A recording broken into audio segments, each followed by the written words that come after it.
What's going on, everybody? We have a great episode today with the Living Legend Larry Zbyszko and his son, the Living Legacy Timothy Zbyszko, in our special belated Father's Day edition of Rewind Recap Relive. But first, I'd like to go over the winner of last week's giveaway, our next giveaway, and our guest on next week's show. I'm proud to announce that the winner of last week's giveaway is a very lucky Jim Hayes. Congratulations, and we will be in touch. As for next week's giveaway, it's a book that I'm sure you'll all enjoy. It's called New Jack, Memoirs of a Pro Wrestling Extremist. And it, of course, coincides with our guest for next week being the hardcore icon, New Jack. You can get yourself a signed copy by entering and commenting hashtag R3giveaway below.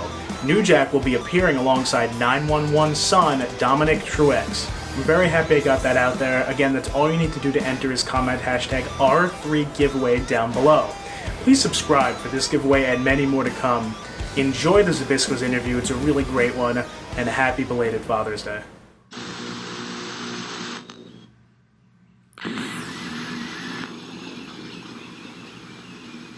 We have a father and son duo on the show, a very talented one at that.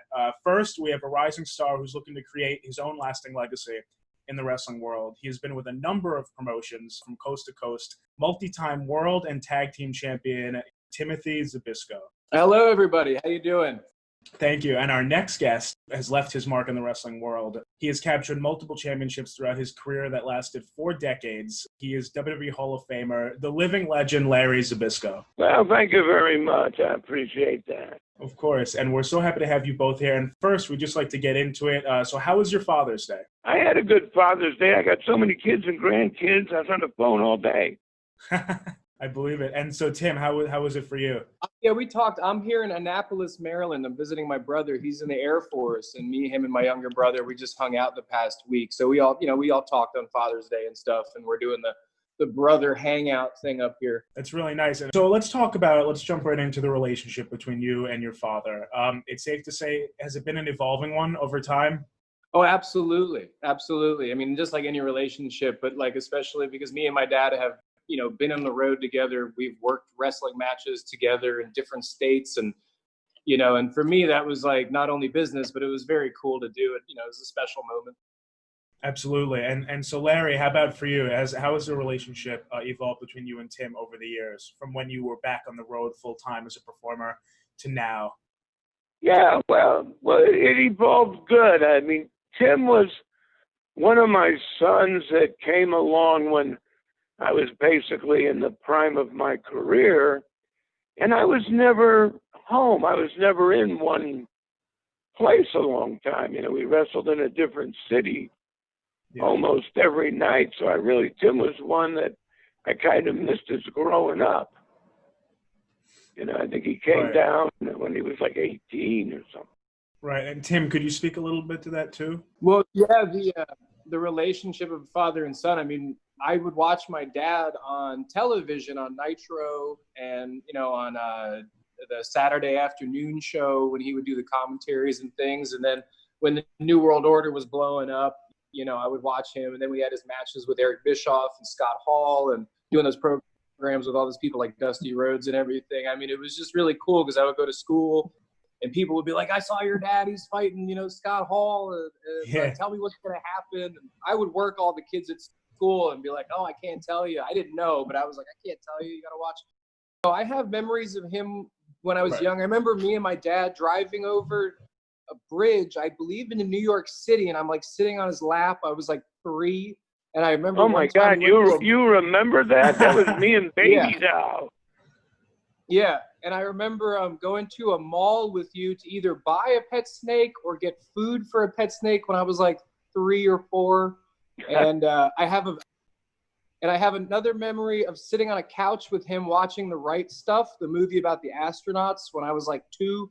That's like another distant memory. So no, he was there, but then, wrestling business takes you all over the world. And if it's what you do, it's what you do. Yeah, of course. And so Larry, traveling so much, and what did that feel like being on the road emotionally for you, knowing Tim was growing up? Well, you know what I mean?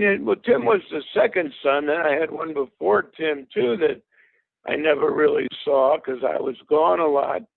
And it's kind of a double-edged sword. I mean, it's an exciting career. You get paid to see the world, But at the same time, there's a part of you that gets kind of lonely because the people you love aren't around you. So it's kind of a double-edged sword. It's not an easy business. And even the old timers, Bruno would tell me when I was young, whatever you want to do, don't get married yet because it's a tough business to be married in. You're never there. You create a family with those guys around you on the road, right? Yeah, I mean, it become, back in the old days, it was more of a brotherhood kind of guys, but still emotionally, parts of you get lonely because you were never home. Who did you click best with on the road being away from family for so long? You really didn't have best friends. They were all competitors. And it was different than today. There was no indie shows. It's like today you got thousands of guys who say they're wrestlers because they do indies. But back then, there was none of that. So there was not a big group of guys, and you were in a territory and half the guys were crazy. They still are. I never drank, I never went out to clubs and all that. I was a private pilot, and I would fly myself to towns. And there was a couple guys that I got along with good, like the Garvins, Jimmy Garvin and Ronnie Garvin. They were both pilots. So all three of you were we pilots? had something in common. Yeah, well, and we would take turns flying or fly together to town sometimes, and had that in common. And in the old, when I first started, me and Gorilla would travel the roads together and became friends. But there really wasn't a lot of friends or people you'd want to ride with because they were crazy. And you get more than 2 or 3 wrestlers in a car, it turns into a cartoon. One guy's hungry, one guy's too cold, one guy's got to take a piss, one guy, Tim, fast forwarding to when you wanted to get into wrestling, was Larry an influence for you? Well, absolutely. I grew up loving wrestling. I watched it, and then I had a couple opportunities when I was younger to get into it. I remember I was at a TNA taping with my dad, and I was standing in the 6-sided ring, and he was like, "Go ahead, take a bump." And I just didn't want to. It just wasn't the right time. And then I'd moved on in my life doing other things. I was living in Seattle. I was a general manager of a hotel, and I was watching Raw one night.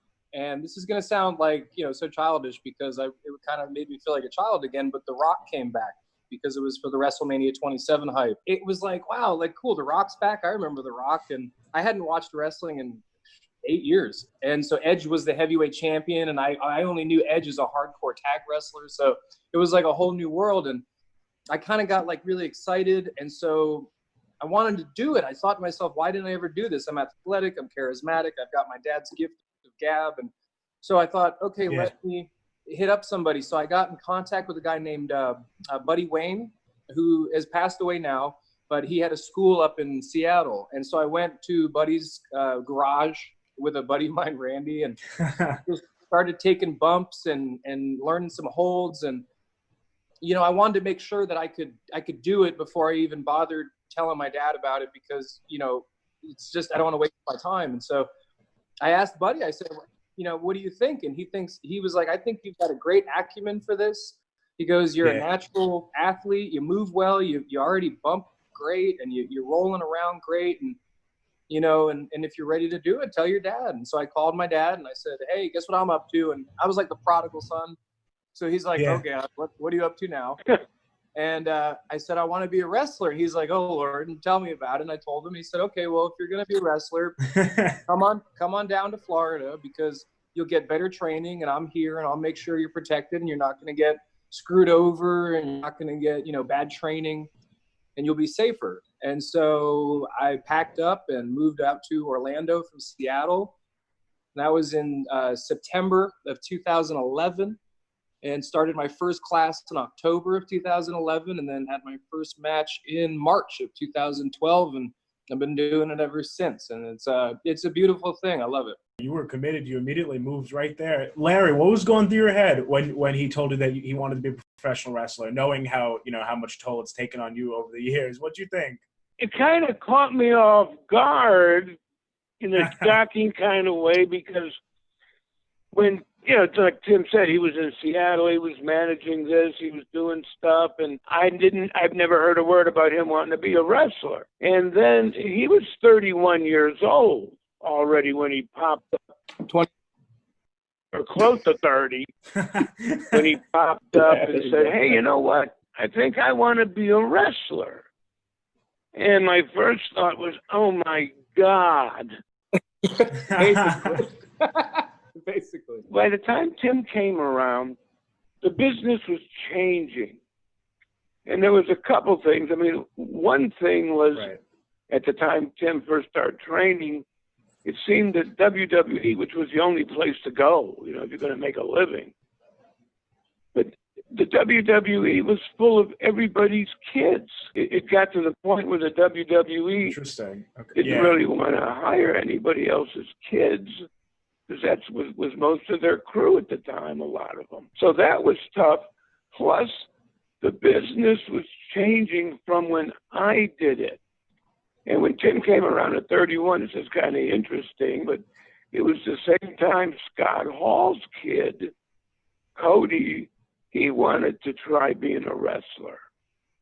So Tim and Cody wound up going to the same school, and me and Scott would go down, you know, and watch them. But it was a time in the business when the business was changing, and the guys, instead of doing a lot of wrestling like we did with more of a character behind it and different kind of interviews and different kind of matches, it was turning into a much more dangerous form of sports entertainment, where now you got guys diving off the top rope and they're landing through tables and they're flipping off the top turnbuckle. Guys were getting seriously hurt. And I'm thinking, my God, you know, in my day, you know, I mean, a backdrop was a big bump, or a suplex was a big bump. But when Tim and, you know, Cody came around, the business was changing, and half of me was saying, oh my God, I didn't want, you know, my kid to wind up paralyzed trying to compete, because now the business also changed with the terms of indies. So you got thousands of guys all over the country, and they're doing crazier and crazier things. And to my point, you know, Cody Hall did break his neck. I mean, he was with the Young Bucks in some match in Japan, maybe, I think. But so, you know, I mean, the thing I was worried about was the way the business was changing, and guys to get noticed were doing more and more dangerous things. And I didn't want him to wind up getting seriously injured, because the business was changing. And like I said, Cody Hall is the perfect example, because, you know, he broke his neck. That's a brutal injury. I mean, and I didn't want my kid to wind up crippled trying to compete with some of these guys that were, you know, falling through tables and barbed wire. You know, I mean, it was starting to get dangerous. It's dangerous. No, it's now. definitely, it's evolved, it's changed. And Tim, you've wrestled Cody Hall numerous times, right? I've seen some of those matches. Those are great matches. Did you wrestle him after the injury? No, I've spoke to him a couple times. I know he hurt his neck, then he's kind of bounced around some Japanese promotions, and I think Cody's still trying to kind of find his footing as far as who he is in outside of the ring, because in the ring, Cody's great, and it was always fun to work with him, because I like working with athletic people. I like working with bigger guys too, because you can do more. There's more story to tell, and there's, you know, that David Goliath thing, and there's the underdog appeal, or if you're the bad guy, you know, you've got to get the giant off his feet. So in the ring, Cody's fantastic, and I know that, you know, whatever he's doing outside the ring, hopefully kind of brings that together, because he's a great talent. And but yeah, no, I loved working with him. He's a fun kid. And the last match we had was a ladder match in Georgia, which my dad and Scott Hudson called, and it was one of my favorite matches ever. And I remember going to my dad before it. I said, "Hey, do you have any advice for a ladder match?" And he goes, "No, I never did a ladder match." I know. Well, hold on, it gets better. So I'm in the back with Cody, and we're trying to, like, you know, figure something good out. Like, great, you know, and Jim Cornette was in the back, and I said, "Hey, Mr. Cornette, can I ask you a question?" And he goes, "What?" And I said, "Hey, we have any advice for a ladder match?" Because I asked my dad. He said he didn't do any. He goes, "Well, that's because your dad's smart." And the other thing is, he goes, "Just make, you know," and then he told me something, and I was like, "All right, cool." And, you know, so I would love to see Cody again. I think we have a great like kind of dynamic around each other. So one day maybe we'll do some stuff or whatever. But yeah, I believe he might still be over there. I don't know what he's doing. No, I don't know what he's doing either. Tim, you've also wrestled Brian Pillman's son, right? Brian Pillman Jr. Several times. Me and Brian are good friends. We talk often. I love him, and I didn't know that my dad tagged with his dad when my dad was leaving the Dangerous Alliance. They double crossed him, and ended up breaking his arm and everything. Yeah. But Brian's dad was there to help out, and Brian's a great kid, man. We have a great chemistry in the ring, and I love working with Brian. I'd work with Brian any day of the week. When you guys do wrestle each other or other people, are you trying to portray yourself to the crowd, or are you trying to step out from that shadow? It's fortunate because they call it a gimmick, quote unquote, and that's an old term, but I don't have to go out there and say I'm the Devastator or call myself Silver Wolf. I am legitimately living a legacy that was started by my father, who took a huge leap and walked through the hedges to meet Bruno, and Bruno bestowed the moniker to him, and so my dad had an immense amount of pressure as well, and so when I came in, one thing I learned quickly was that wrestling is like being yourself, but like times 100. And so when I go out there, no matter who I'm wrestling, where I am, I just try to make sure everybody in that building is watching me, and I can dictate where the crowd's energy goes, and it's become an art form. I love doing it. If they're supposed to boo me, I want them to boo me so loud that you can't hear anything. Yeah. It's a blast. That passion is really infectious. So could you just tell us a little bit about who is Tim Zbysko? What is that it factor that you bring to every match? Well, I just have it. And I've heard that before, and I remember one of my last matches was versus a great talent, and it was funny because somebody yelled me, the crowd, he's got something in his hand, because they thought I was cheating, but I wasn't cheating. Right. And I looked at him and I said, yeah, it's called talent.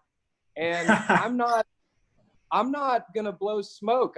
I'm athletic, I'm charming, I'm charismatic, I lock eyes with the crowd, I keep my head up, I know where my hard camera is, I know where the center of the ring is.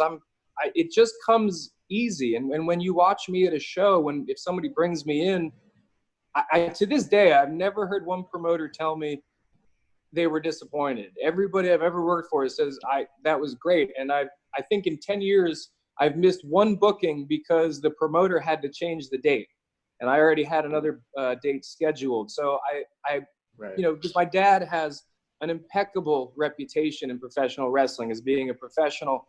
So that pressure is not really pressure, but it's an incentive to, keep that up.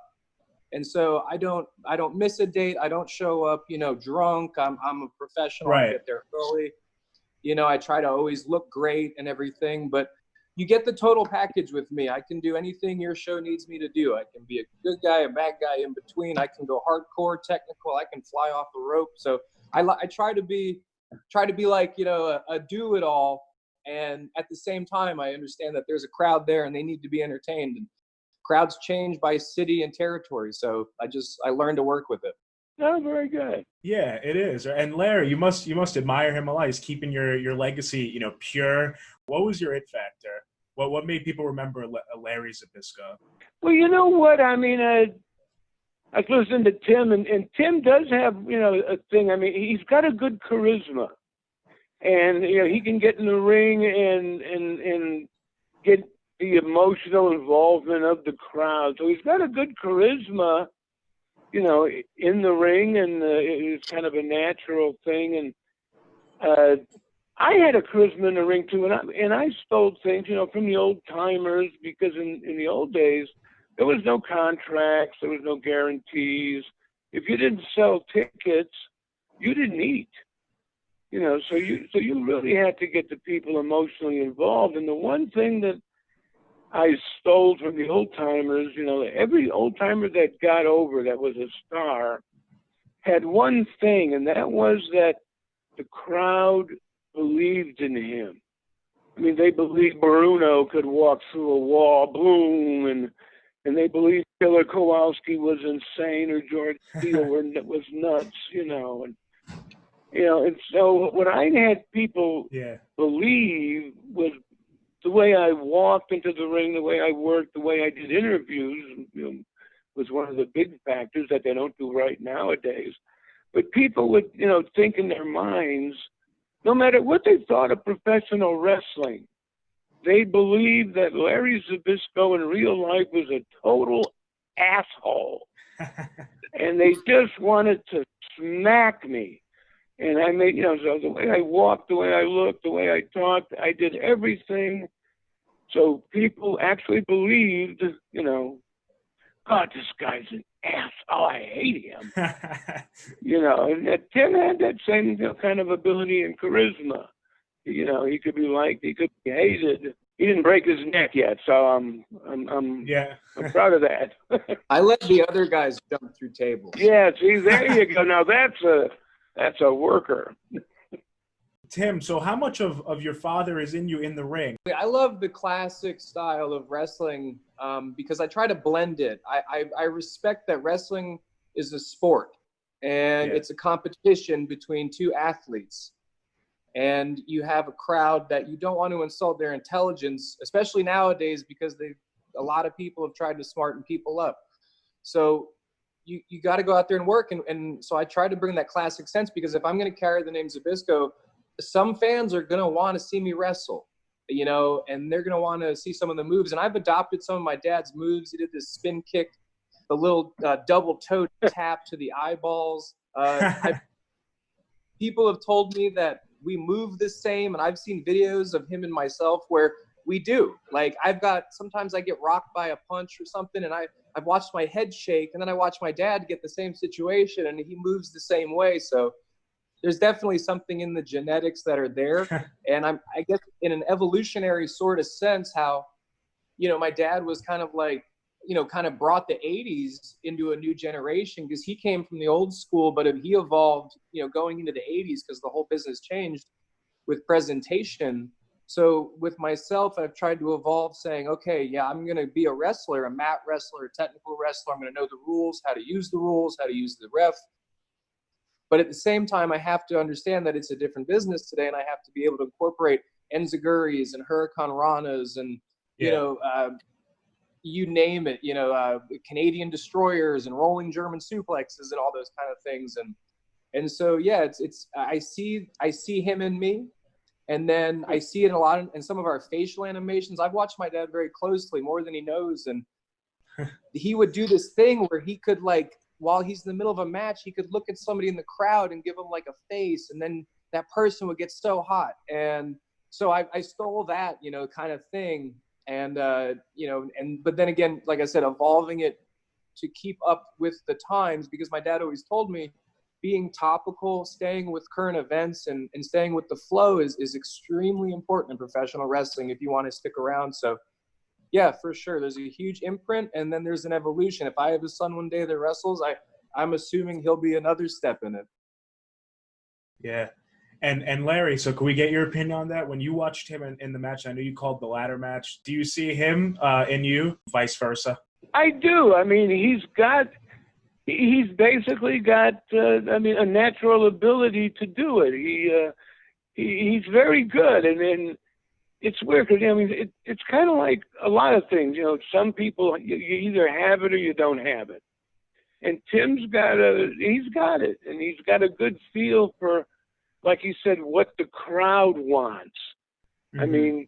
I mean, when you go out to the ring, we had separate dressing rooms. You never saw your opponent. And when you get in the ring, you'd feel the crowd. And like Tim mentioned, it was very smart. Some towns are different. Some areas are different. To get that emotional involvement and have the crowd get into it, especially nowadays, because with the social media and the way everybody talks, right? People aren't stupid, but they want to believe. They want to have fun. They want to pretend as you're the toughest bastard, or So you got to know, still the secret of psychology to get them, because they're too smart nowadays. If it's too stupid, they won't care. They'll go, oh God, this was stupid. Do you think it helped you or hurt you, Tim, having a legendary father in the business? Did it open doors that couldn't have been open before that, or did it kind of Both. push you down a little bit? Both. All right. And the thing is, I can't be selfish or think I'm the only one. Even a wrestler who's a first-generation talent faces their own battles uphill and downhill. But absolutely, because some people will see you and just automatically be like, oh, well, you're Larry's kid. And so that's exciting. But then also, if somebody pays you, several $100s plus a hotel or a flight, they expect you to be good. And they expect you that if you're Larry Zbyszko's kid, you're going to be good and you're going to know what you're doing. And I was well trained by my dad and Scott Hall. And, and so luckily that, was in there, but it has definitely opened doors. And then at other times there's guys who have, for no reason, absolutely no reason, have decided they don't like me. But again, every wrestler goes through that, no matter what generation they are. Guys, get jealous, envious, or, you get a shot, you get a title, you get a this or that, and then somebody doesn't like it. But anytime I've actually ever met somebody and talked to them, I think they realize I'm just like them, no matter what their last name is. I'm a down-to-earth guy who, I want to succeed. Yeah. I want to make a living. I want to have fun and travel and just see the world and live that adventure. And when they realize that I don't use my dad's name to get in anywhere. And my dad also made it clear. He said, when I started wrestling, like, he would be there, but if this is what I'm going to do, then I got to do it. And I paid for my training. I bought my gear. I never asked for a discount or anything like that, thinking, oh, I'm better than anybody, because it was important to me that the people around me knew that I was taking this serious. Because also when you start at a late age, I think people think maybe you're not, but guys like Diamond Dallas Page started late and they've had amazing careers, and it's just everybody's journey is different. And I came along when I did, and I'm glad I did, because it's the best decision I ever made to do, because I love wrestling and it changed my life completely for the better. So. Well, it's kind of tough. It's kind of tough too, because there'll be other guys that say, "Oh, he's only here because he's Larry's kid." So he's got more pressure on him than I ever had. Exactly. Well, you were Bruno's guy, so that's hard. Yeah, but it was a different world then. Coming in with Bruno, so I know you took the risk of some may say stalking right through those bushes that time, but would you say that was the best decision you ever made? Well, it was the best. But the funny bit is, I was young. I was 16 when I first drove up, because I could drive. Yeah. And saw him in the backyard one day and walked in. But young and naive, I just wanted to be a wrestler, and he was my hero. But I didn't realize the business side. I wasn't even thinking about the business. And the important thing that really was good for me, especially in those days when the business didn't want you in it. There was no indies. They wanted people in the seats holding ticket stubs, so they could eat. But the thing I didn't realize that was the super, help was the politics. Because everybody who wouldn't talk to anybody, like the old timers wouldn't help out the young guys because they wouldn't want to get replaced. But everybody was nice to me. Chief J. Strongbows and the Albanos and Gorilla Monsoons and all the Eight Scolans. And because of the politics, because I was Bruno's guy, everybody was nice to me because they didn't want to get any heat from Bruno. Exactly, yeah. But I didn't know any of that was going on. I didn't realize the power of the politics until, I got a little older and wiser, but being Bruno's protege was like a gift from heaven, Larry, where did you pick the name Zbysko? I have to know. Where did you get that name from?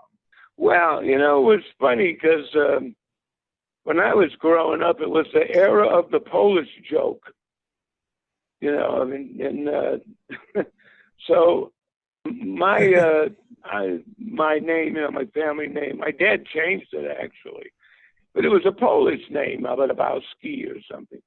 But Bruno gave me the name because Stanislaus Zbyszko was a famous Polish wrestler from the early 1900s, and was even in a movie with Richard Widmark in 1950, The First Night in the City.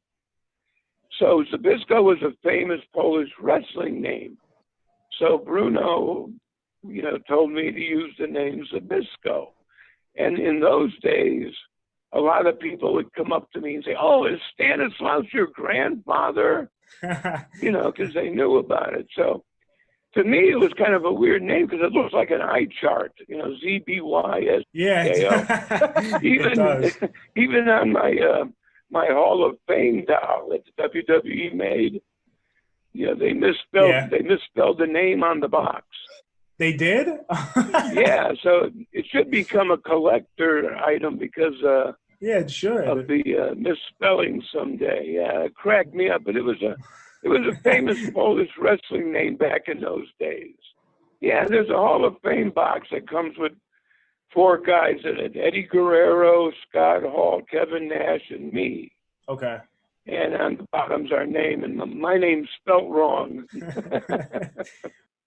Can we talk a little bit about what it felt being inducted into the WWE Hall of Fame when you were? What did it feel like when you got that phone call? Oh, God.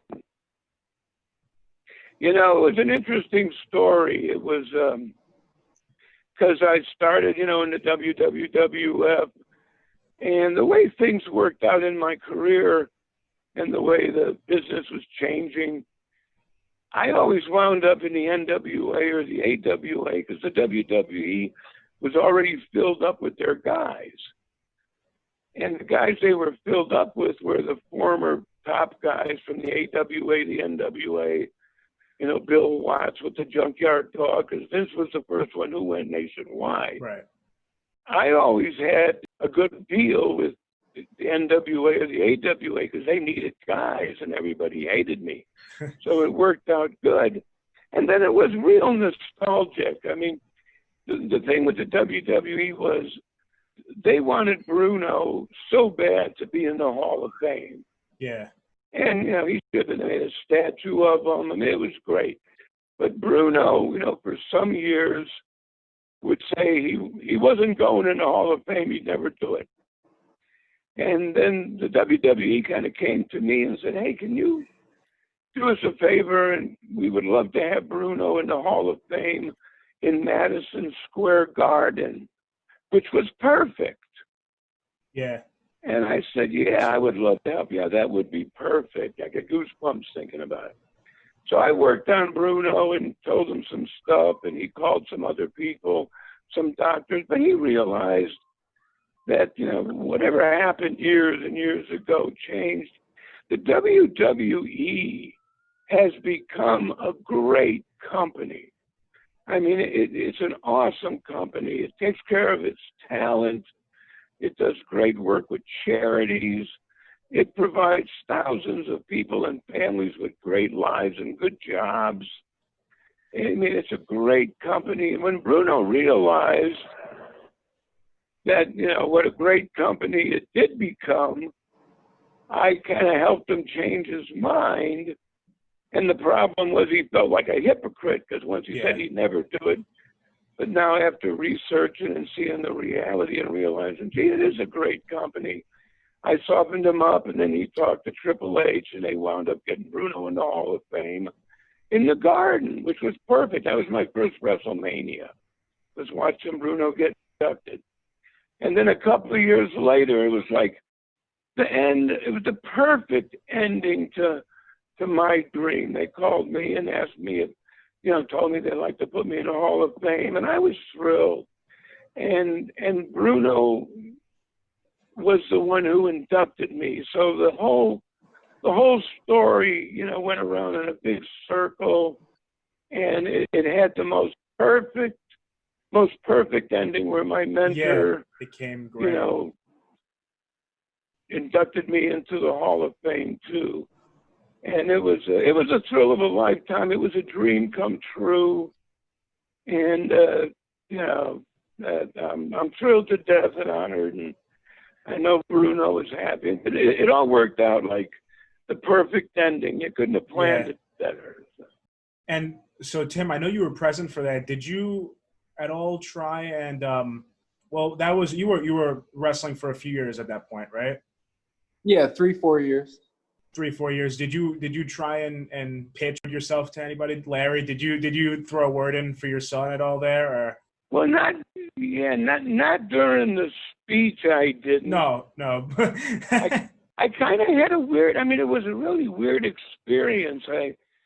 I didn't write anything down, and when I went out there and started talking, the energy from the crowd hit me, and I kind of blanked out for a minute or two, and I kind of went into a higher dimension of energy, if that sounds weird.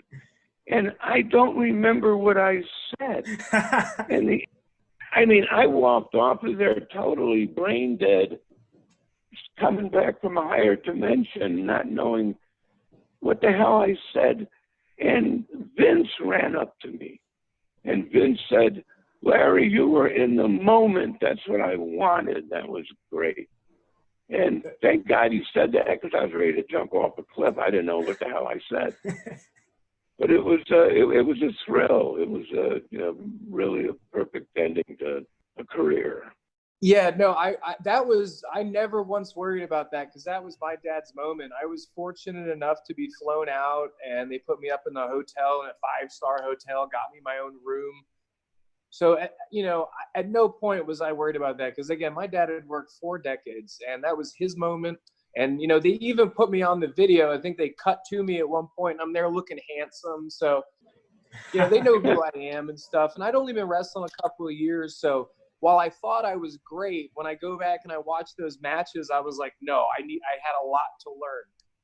And I still do. You never stop learning. But, that's the point of why I got into wrestling, was not to, try to, get into my dad's moment, but was like, maybe in 20, 30, 40 years, I'll be on that same stage. And so, it was just very exciting to be there. My uncle Terry was there. And I remember when my dad was up on stage, guys like Sean Waldman and Scott Hall were right behind me, and they gave me, the pat on the back, because it was exciting.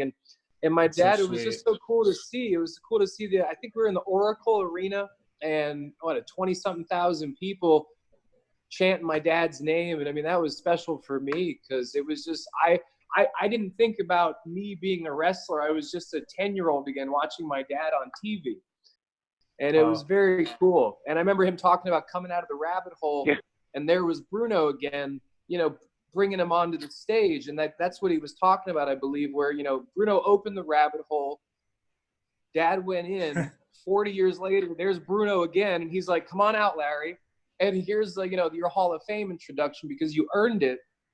Because my dad went out on his own and was, champion, worldwide wrestler, 30 years, every company, everybody knows my father. So, no, it was very exciting for me, and I met some people, and I'm at a stage now where I'm very confident with my ability in the ring. So I'm, getting my WWE application together, but contacting other people, and I'd love to wrestle in Japan and stuff. But yeah, that whole weekend was great. That was the second year I went. I went the year before to New Orleans, and I actually met Bruno. It was really cool, because I remember I was in this green room talking to Bruno about how I'd watched some of his old matches. And out of the corner of my eye, I saw my dad kind of step into frame, because he had been talking to somebody else. And I could see him looking with a little smile on his face, because he's watching his kid talk to Bruno Sammartino about wrestling. And it was neat. So, yeah, I mean, one day if I can have my own moment like that, that's on my merit. And I hope to get there, of course. And but I mean, it's not like my dad didn't do anything to not help me. He's always helped me, giving me advice. We've worked together. And, but my dad's an old school guy. He's a tough guy. And I could see him fighting back the emotions that night. And it was cool for me to see, because my dad comes from the old school. A man is a man, and you got to be a man. And so to watch him get swallowed up by the feeling, after he controlled these crowds for years, millions of people have watched my dad live, and he's controlled every one of them. But that night, he felt it so hard, and it was so cool to me to see. And no, I mean, I was in the moment too. It was surreal. It was awesome. I don't remember. Well, from me and your son, great speech, solid, and the thousands in attendance as well. Yeah. So it was clearly finishing touches on a very legendary career. And Tim, you've spoken a lot now about how your career is still ongoing. So can you speak a little bit about some defining moments so far on the path in your evolution as a superstar? Oh, absolutely. There's been some exciting things. I mean, just that first class on my own without telling my dad, because I didn't want to waste his or my time. And I went in and I was like, yeah, I believe I can do this. And then I didn't know how he'd react. And he was like, well, come on down to Florida. And I was like, great, the door is open. And then starting training, I made great friends with some great people like Santana Garrett and Cody Hall and some other people who were just fantastic, and some exciting moments. My very first match was a blast, and I tried to pick up a 350-pound dude on my back. It didn't work out, but you live and you learn, and I survived that. And then even down times, I remember, had bad injuries like a rolled ankle. I got a concussion once, separated shoulder.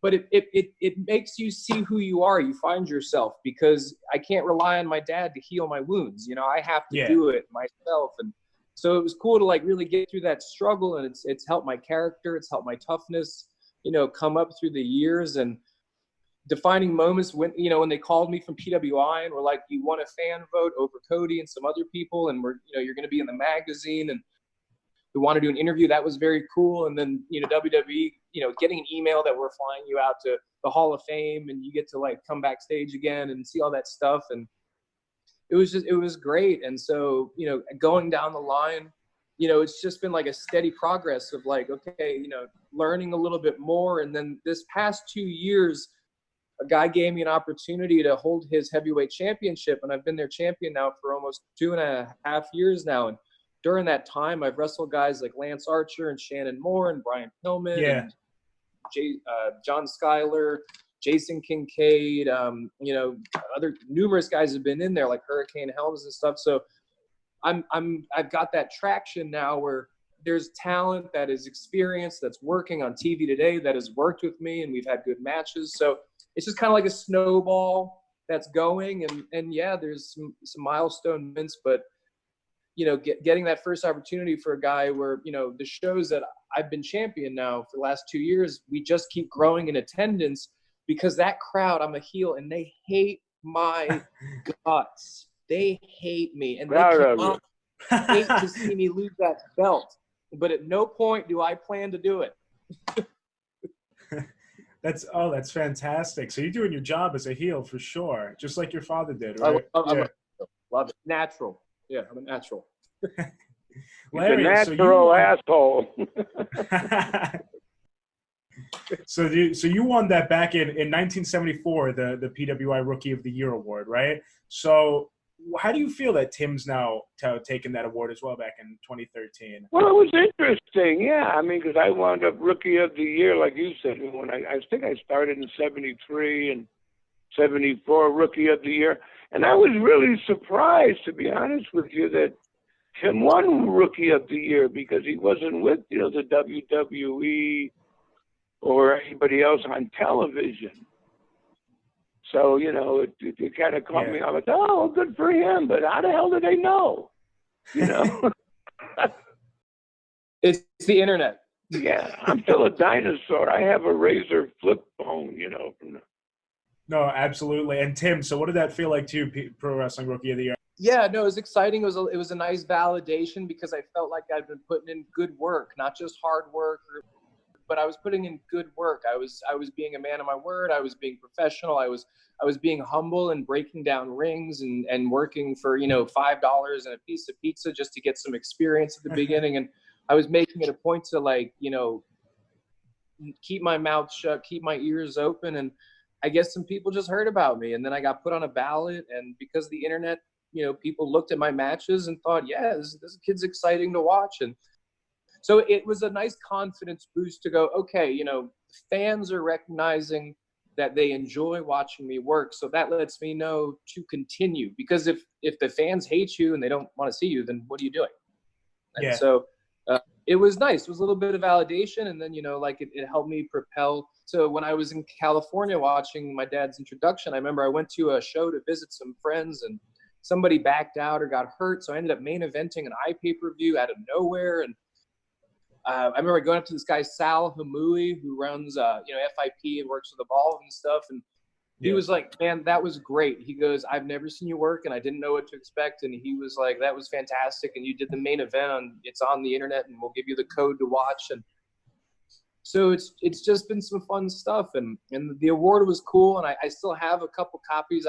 I'm going to keep one for life, and I've got like 2 more that, I've signed and I'll sell at some point. But I remember I went and bought like 40 copies of the magazine, and it was, to sell most of them. But it was a cool thing. And, seeing my dad win that award, and guys that he's influenced, like Steve Austin, have won that award. And so you really join a really cool company of people, Yeah, it's definitely an elite group.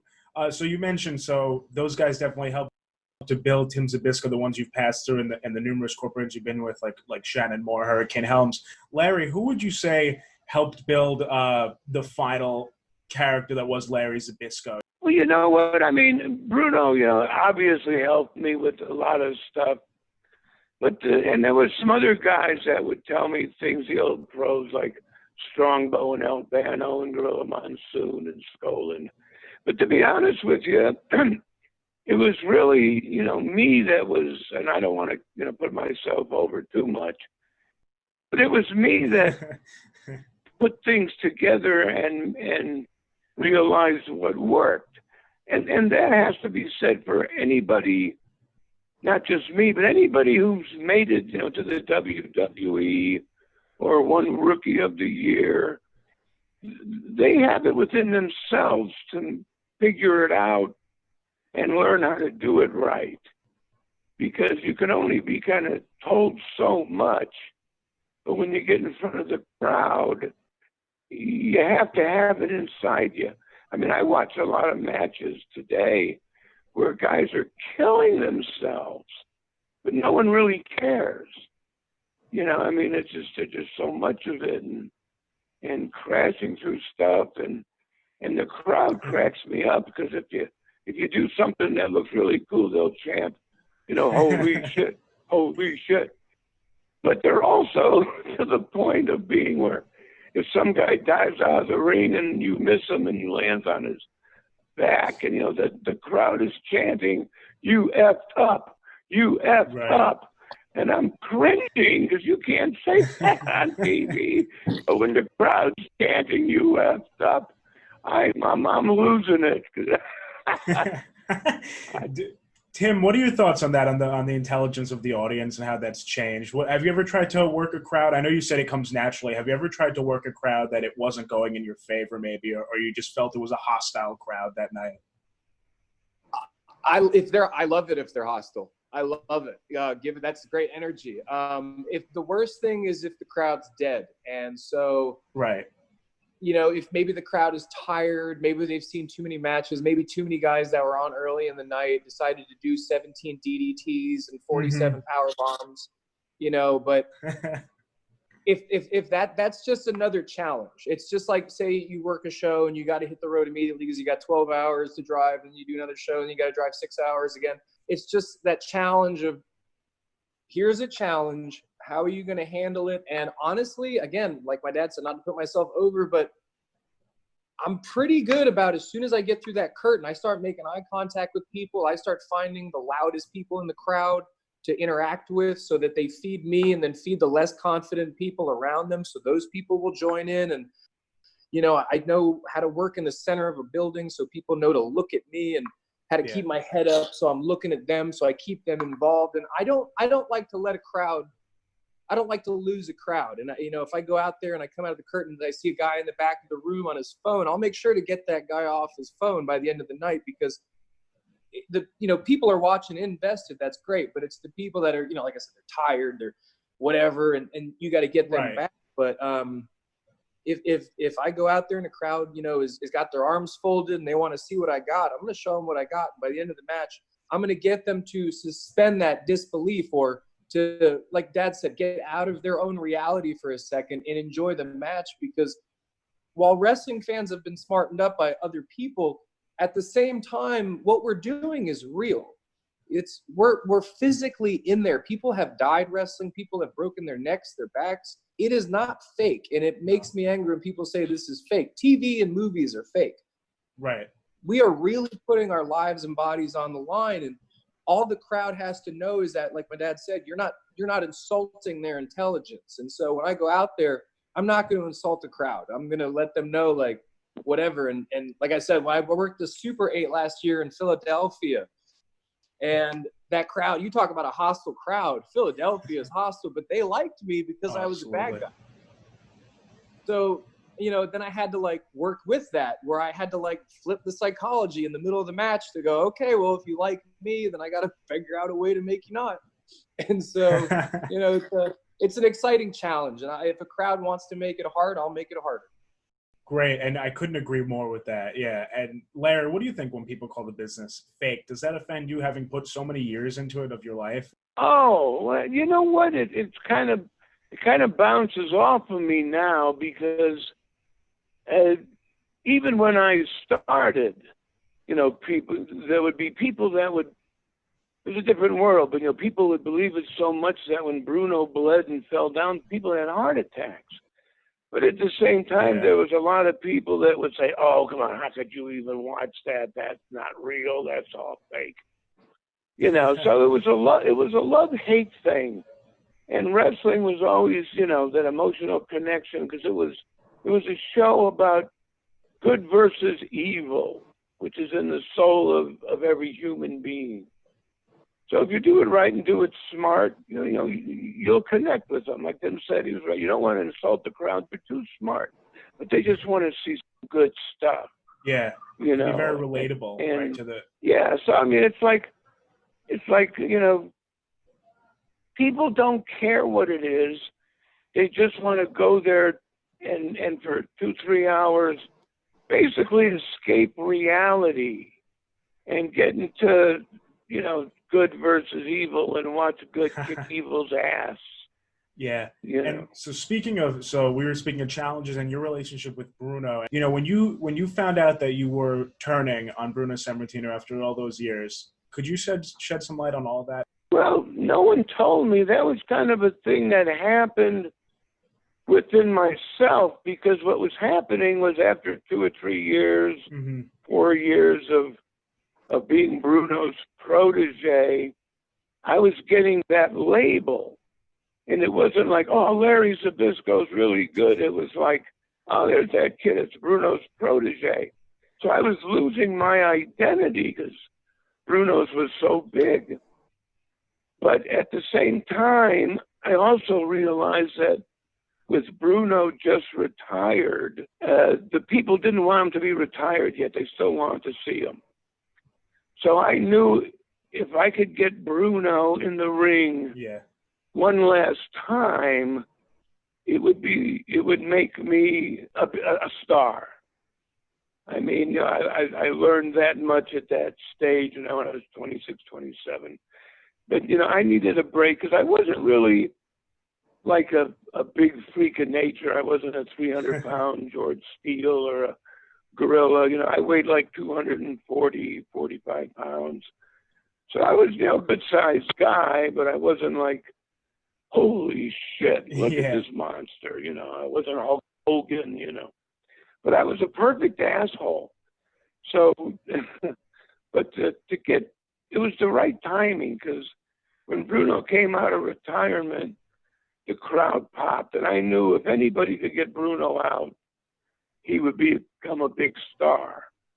So what happened was kind of just an emotional mess up of a young guy trying to get a break, even though it kind of went to my head and I overdid it and hit the guy too hard. It was it was kind of an emotional thing. I was at the point of either making a name for myself and becoming a somebody, or becoming a nobody. Oh yeah, Bruno's protege guy, opening bout.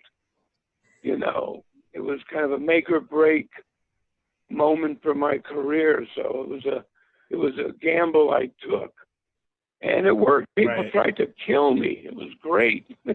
I believe it. Riding that wave after that must have been crazy. Well, I mean, I didn't realize how much they'd hate me. I was shot at walking out of one arena. There would be riots every night. You know, I wrestled Putski one night in Albany, and he came through the ropes, so I gave him a low blow and pinned him. People came in the ring, and like 20, 30 of them trying to get me, and I'm swinging. I jump out, try to get to the dressing room. Someone stabbed me in the ass.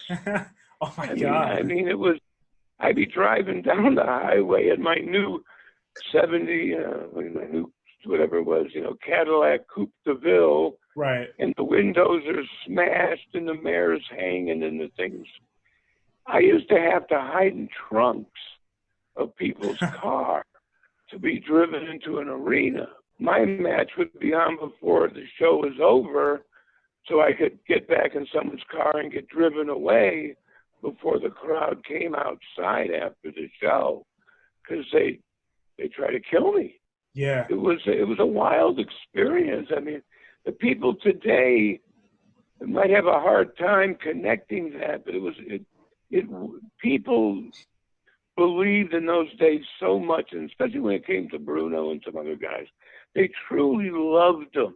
I mean, it was a different world. Do you wish, Tim, that was still the same world, being a heel?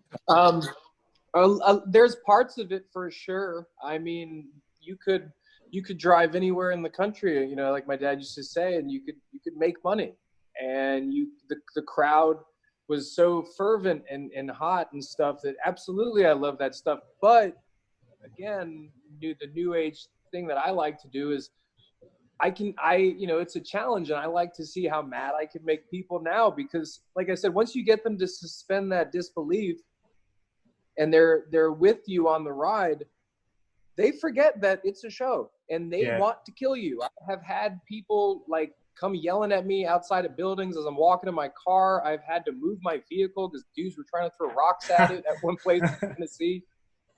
And so it's, but at the same time, that's a fun challenge. Like, how much energy can you get out of people? And also one thing my dad taught me and that I've always do is you're always on the stage, in a sense. You're always in the ring. So, and if I'm signing autographs, or if I'm selling photos, or if I'm walking into the building, or if somebody recognizes me somewhere in the town or something, you're not going to get another version of me. They're going to meet the wrestler, the Living Legacy, and they're going to, if they come up to me to shake my hand, I tell them, I'm not shaking your hand. If you want to buy a photo, buy a photo. If you don't, move on. Oh, really? So you've been faced with that? You've said that to multiple fans before? All the time. That's fantastic. I find little kids' autographs. I ask what their name is, and I tell them, okay, and then I write, I don't care, sign Tim Zbysko, because if I'm a bad guy, I'm not going to go out there and smile and take photos with everybody and act like it's all hunky-dory. It's because I want them, from the time I enter the building to the time I leave, I want that mystique and that mystery, and I want them to believe that, hey, this guy's really a jerk. I hate this guy. I don't want them to go, oh, I met him in the parking lot. He's great. Oh, boo. No, I want them to be like, I brought my 8-year-old over there, and he took my money and then said, all right, beat it, kid. Like that, he's a jerk off. I want that. I don't care if people don't like me, if that's what I'm supposed to do. If that's my job then. You're doing your job right, from a fan's perspective. Larry, so you say you keep up with, at least you've seen current matches that guys are killing themselves, you say, and the crowd may not care. Do you have any advice for those current athletes? Well, I mean, you know what? I mean, I am still emotionally involved because I love the business, and it's been great to me, and a dream come true. And I live 7 miles from the Performance Center where they train the guys. And I'm 8 miles from Full Sail where they film NXT. And I got a very good relationship with them. I mean, there was a couple guys I see potential in.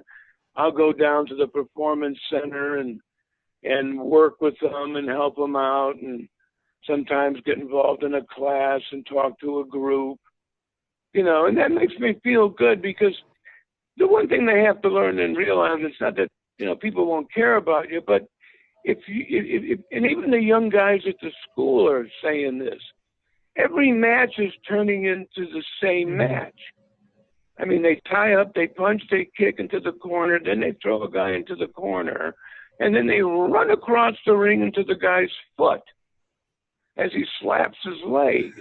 And then I mean, it's really to the point where you don't want to have the same match everybody else does. Right? I mean, to do the same moves that everybody else does.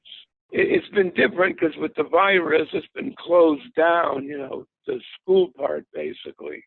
They've been doing all the filming at the Performance Center, you know, with no audience, really. Right. But I enjoy going down, and if I see a couple guys that, you know, I know have potential and that they're going to be definitely called up, you know, I'll stick my 2 cents in and try to teach them some things and simple things to know in terms of the psychology. So everybody's not the same, because when I watch these matches, there's so many of them. It's a lot of the same, and the crowd sees that. So if you want to be special and different, you have to be different than everybody else in the ring too. And you got guys that are 350 pounds that just because they're athletic are wrestling and putting on a match that 180-pound luchador puts on. So they really don't know how to make themselves special and do something different. So again, that's kind of like the old art of psychology that's getting a little lost, but me and some of the coaches there were trying to, you know, put it back in. Yeah. Tim, have you been to the Performance Center yourself? I've visited it. I went on my own with a buddy of mine. I've got many friends over there, and it's an amazing place. It's really cool. And at this point, I was talking to one of the trainers who I'm not going to name, but I've wrestled recently with, and he was just telling me, get your application together. And then this was literally like a week before the entire world started shutting down. So, you know, basically I'm kind of like in a holding pattern, and I've just been staying in shape. And yeah, next time things are kind of back to normal, I'm going to be, again, same thing, bugging in emails, because I've, you know, it's a dream, you know. I do want to make it there one day. I'm not going to lie and blow smoke and say I don't want to wrestle for WWE or I don't want to be in a WrestleMania. Of course I do, but everybody does. And so, yeah, if I'm ever at the Performance Center again, it's because, you know, they've invited me there. And so we'll see if that happens. Well, yeah, I wish you the best of luck, and definitely on that application. So what are your thoughts to what your dad said on how every match is the same? With the way guys work, I think a lot of the issue is that they just don't know. And the guys that I've met that are training a lot of these guys, they were never anything or anywhere, so they don't know either. And you have these guys that can turn it up and they can do great matches, but they don't know when to turn it up. It's the first match on the card, and they're going 15 minutes and they're finishing with a DDT on a chair. And it's like, okay, I saw a video where a kid jumped off a second-story balcony of a mall, and it wasn't even the finish of the match. And I was like, wow, you know, you could have died very easily doing that. It's not even the 3 count.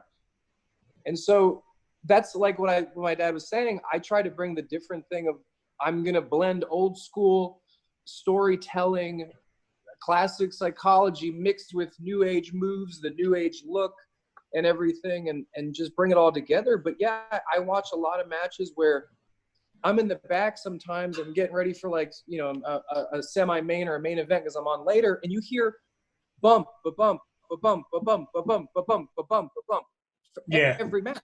So, because everybody, like he said, they're killing themselves. And they're just bump, bump, bump, bump, bump, bump, bump, and they're, you know, and a lot of guys will bleed for nothing. They just do it. And it's I guess it's their life, their decision. But I'd like to think I'm smarter than that, because I'd like to do this for a living. And if you get a job with a big company that's going to put you on the road or put you on television, you're going to need to wrestle full time, and you can't take bump, bump, bump, bump, bump, bump, bump, bump, bump, bump, bump all the time. You need to learn how to entertain a crowd. And I bring stuff like my dad always says, do the Garvin. And I stole a spot from Garvin that I never see. So every time I do it, the crowd loses their mind, and it's an easy spot. And then I bring in some old school moves that, for instance, Vern Gagne did back in the 50s. This little, you know, the little head scissors takeover from the outside to the inside that people don't see anymore. But when they see it, it's a legitimate wrestling maneuver, and they're like, oh, that was cool.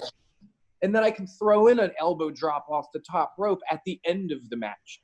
You know, I'm not like diving through a table 5 minutes into it, because why? what is the point?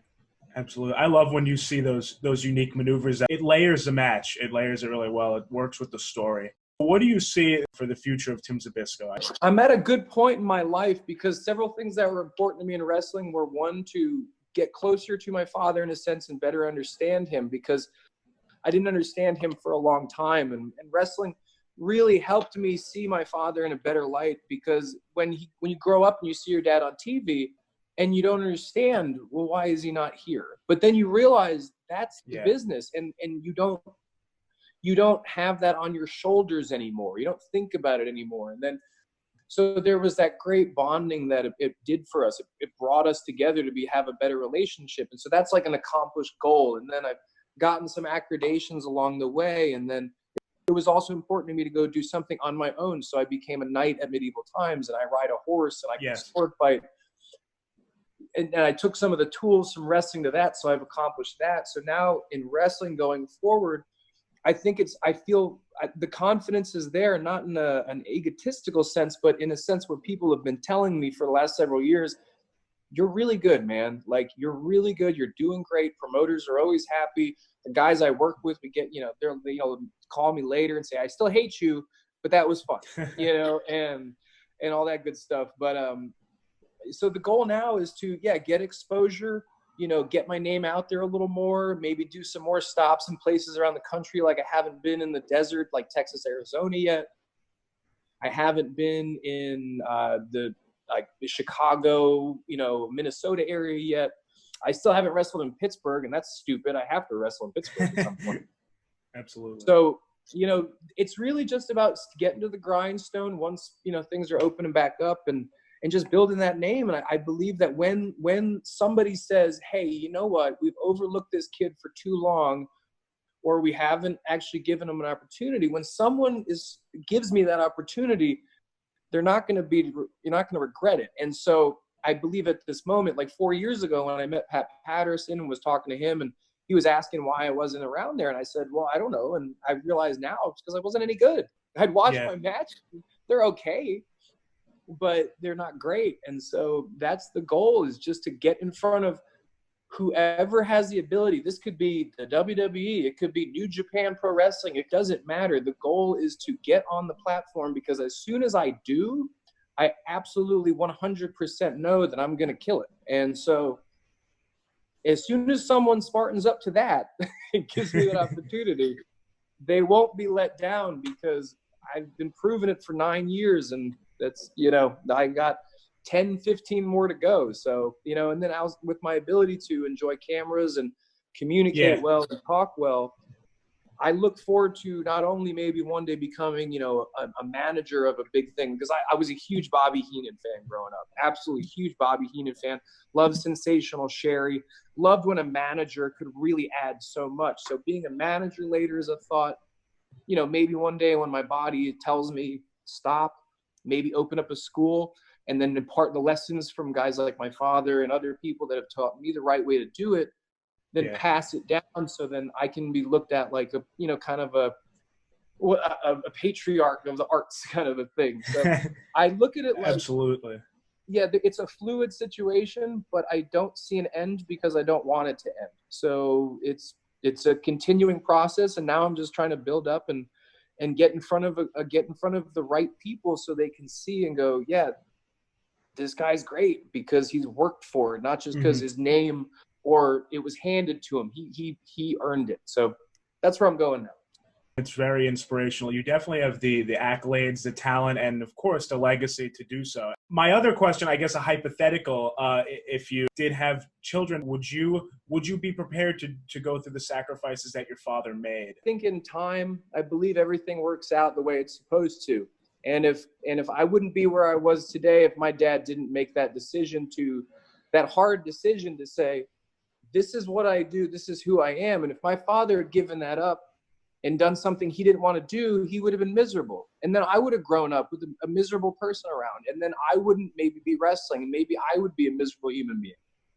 And now, instead of that, and now we're like a tighter unit, and I understand him, and we love each other, and I think he understands me better now. And so it's like, No, I wouldn't change a thing. And if I had a child, I think my child would understand.